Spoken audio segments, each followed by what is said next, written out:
20 years ago, Hurricane Katrina devastated the Gulf Coast. Today, multiple organizations from across the region came together to discuss the state of climate resilience now and how federal cuts may affect the Gulf Coast in times of crisis.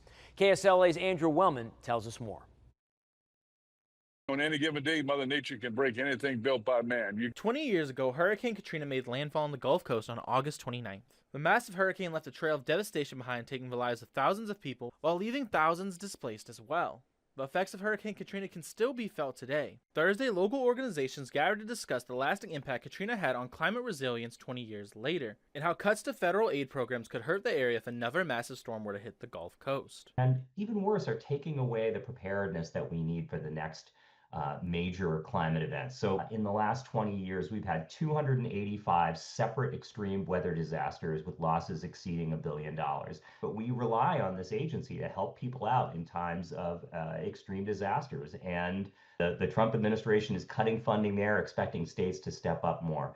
Organization leaders also expressed concerns on how cuts will affect small communities, especially with growing worries over the risk of strong storms forming in the Gulf due to increasing temperatures of water. Basically, the warmer the ocean temperatures are, the stronger these hurricanes can potentially get because, the warm water is one of the main driving forces behind a hurricane. You need that water temperature to be above 80 degrees. Anything below 80, a hurricane's not really going to get strong, but above 80, the hurricane can strengthen, and once we get above like 85 to 90 degree water temperatures, that's when the hurricanes can really start to take off and strengthen very quickly.